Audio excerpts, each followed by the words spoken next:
Good morning, students. Myself, Major Komal Khatyal, in a series of lecture on non-chordata phyla. Today, I will deliver a lecture on phylum Platyhelminthes. आज हम बात करेंगे संघ Platyhelminthes के बारे में. The term Platyhelminthes actually has two words jointed together. One, the platy. The meaning of platy is flat. Helminths mean worm. So those animals which are flat, or in simple language we call them flat worms. सामान्यतः हम Platyhelminthes जंतुओं को चपटे कृमि कहते हैं. Now they are basically dorso-ventrally flattened and just like a leaf. Now, as far as the symmetry of Platyhelminthes is concerned, in my last lecture I told you about the phylum Cnidaria, in which the radial or biradial symmetry is present. From Platyhelminthes, truly triploblastic animals were originated or evolved. But in the case of Platyhelminthes, there is absence of a true coelom. The body cavity is totally absent and hence it belongs to the acoelomate group. Here you can see from Lophotrochozoan ancestor, first there is the development of three germ layers, and from the three germ layers we have two bifurcation, one giving rise to the Platyhelminthes and rotifers. Second is from Lopophore to giving rise to the Bryozoa, Brachiopoda and Phoronida. The second partition is in the form of spiral cleavage and active locomotion, which is giving rise to the higher non-chordates from Nemertenia. Then there is segmented body plan to give rise to annelids and mollusca. So this is how the evolution had taken place in those animals which have a bilateral symmetry. कहने का मतलब वह है, वह जंतु जो द्विपार्श्व सममित होते हैं, किस तरह से उनमें उद्विकास हुआ, उसको ये स्लाइड दर्शा रही है.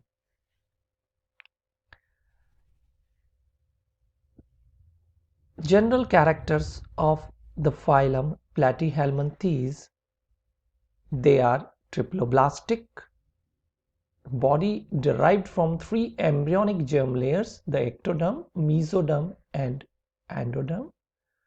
They are bilaterally symmetrical with a definite polarity of anterior, that is the head portion, and a posterior tail end. Tissue organ grade of body organization is there, and they are acoelomate, spaces between various organs filled with special mesodermal tissue, that is either the mesenchyme or parenchyma. जो चपटे कृमि हैं, चपटे कृमि त्रिजन स्तरीय होते हैं और उनका जो शरीर है वो तीन भ्रूणीय स्तर से निर्मित होता है: एक्टोडर्म, मीसोडर्म और एंडोडर्म. द्विपार्श्व सममिति पाई जाती है उसमें, और साथ साथ में क्या है, अग्र और पश्च भाग में, जो अग्र भाग शीर्ष वाला भाग और पश्च भाग पूंछ वाला भाग में पर्याप्त ध्रुवता दिखाई देती है.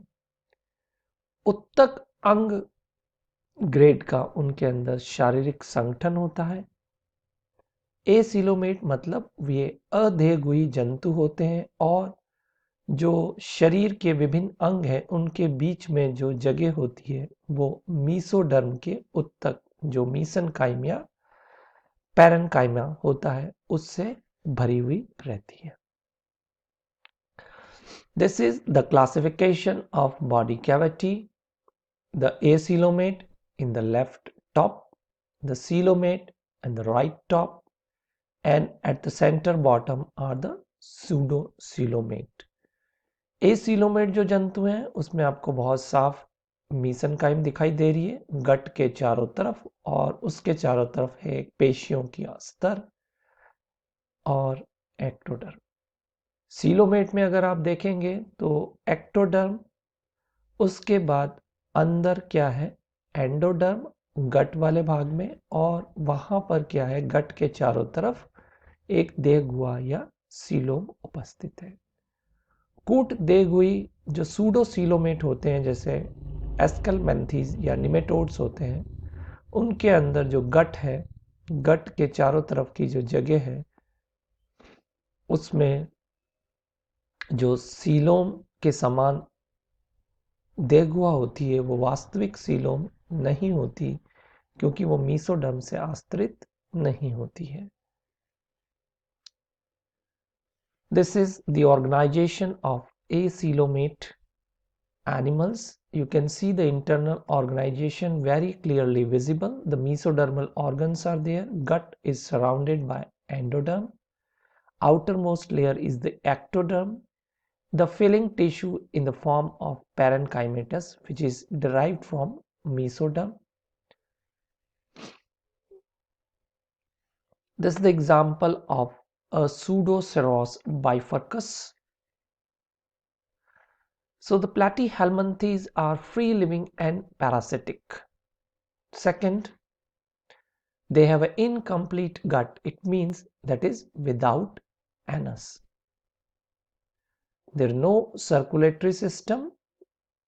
There is centralized nervous system which is primitive and ladder-like.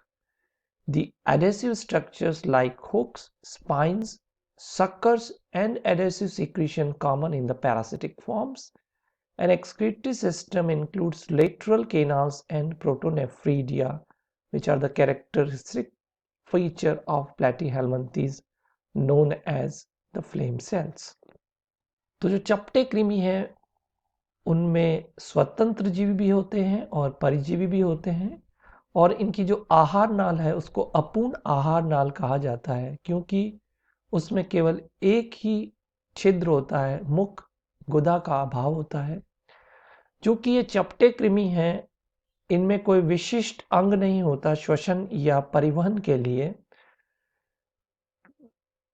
इनका जो तंत्रिका तंत्र है वो बिल्कुल आदि प्रकार का होता है, सीढ़ीनुमा होता है, और चिपकने के लिए इनमें क्या होते हैं हुक, कंटक, चूषक, और इसके अलावा ये क्या करते हैं चूषक से कुछ ऐसे पदार्थ का श्रावण करते हैं जिसकी सहायता से ये आसानी से अपने परपोषी के शरीर पर चिपक सकें।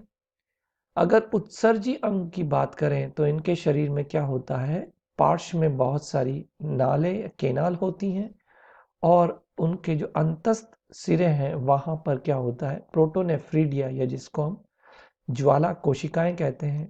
और ये जो ज्वाला कोशिकाएं हैं इनमें जो पक्षमाभ या सीलिया होते हैं वो बिल्कुल इस तरह से फ्लिकर करते हैं जैसे एक मोमबत्ती की लौ फ्लिकर करती है।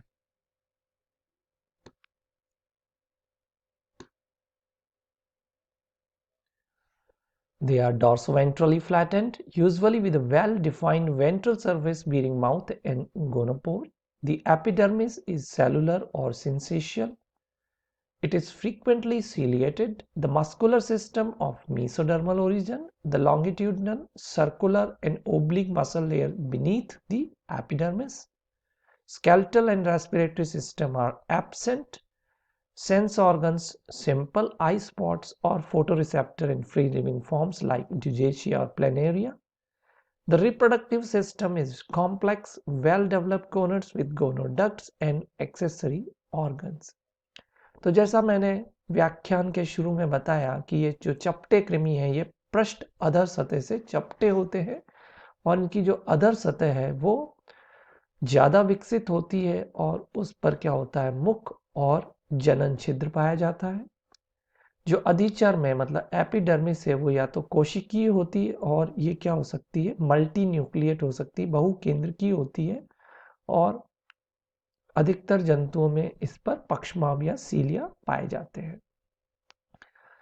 पेशी की बात करें तो पेशियां मीसोडर्म से उनका उद्भव होता है और तीनों तरह की पेशियां पाई जाती हैं, चाहे अनुदैर्ध्य हो, चाहे वो तिरछी हो और चाहे वो सर्कुलर हो, जो एपिडर्मिस के बिल्कुल नीचे एक स्तर का निर्माण करती हैं। चपटे कृमि के अंदर चूंकि बहुत ज़्यादा शरीर कोमल होता है तो उनको किसी भी विशिष्ट अंतःकंकाल या बाह्य कंकाल की आवश्यकता नहीं होती है। श्वसन तंत्र का अभाव होता है और इनके अंदर जो संवेदी अंग है, जैसा जीवन चक्र होता है उसके अनुसार संवेदी अंग इनके अंदर विकसित हो जाते हैं। साधारणतः बिल्कुल सरल प्रकार के होते हैं। जो मुक्त जीवी हैं, स्वतंत्र जीवी जंतु हैं, उनके अंदर क्या होता है, नेत्र पाई जाती है जो प्रकाश संवेदी होती है। जो जनन तंत्र है वो जटिल प्रकार का होता है, जनन विकसित होते हैं, जनन वाहिनियां पाई जाती हैं, उसके साथ साथ उनमें सहायक जननांग भी उपस्थित होते हैं। As far as the sexual reproduction is concerned, mostly they are monoecious, it means hermaphrodite. The free living forms are typically cross fertilized. Schistosoma is a flukes or dioecious. जो लैंगिक जनन है, लैंगिक जनन चूंकि ये उभयलिंगी होते हैं और जो स्वतंत्र जीवी हैं जैसे प्लेनेरिया है, उनके अंदर पर निषेचन की प्रक्रिया होती है। सिस्टोसोमा जिसको हम रुधिर फ्लूक कहते हैं वो डायोसिस होता है, नर व मादा अलग अलग पाए जाते हैं। अगर अलैंगिक जनन की बात करें तो जो स्वच्छ जरी टर्बिलेरियन है उनके अंदर बहुत ज्यादा पुनरुद्भवन की क्षमता होती है। जो पैरासिटिक क्लासेस हैं जिनके अंदर परिजीवी अधिक पाए जाते हैं उनके अंदर इंटरमीडिएट फॉर्म्स होती हैं और इसके अलावा इनके अंदर स्पोरोगोमी होती है मेरासीडियम और रेडिया फॉर्म के अंदर। So in the case, as far as the asexual reproduction is concerned, the regeneration power is there in the turbularians with a definite polarity. It means if you cut the planaria into 3 parts, the anterior part will generate the remaining middle and the tail piece. The middle piece will generate the anterior head and posterior tail portion with definite polarity, and the tail portion will generate the middle piece and the head portion. The intermediate forms are there in the parasitic animals, and there is characteristic encystment is there in Miracidium and Radia forms. Later on there is formation of Cercaria to Metacercaria. So this completes my first lecture on Platyhelminthes. Thank you. इसके साथ ही चपटे कृमि पर मेरा प्रथम व्याख्यान समाप्त होता है। धन्यवाद।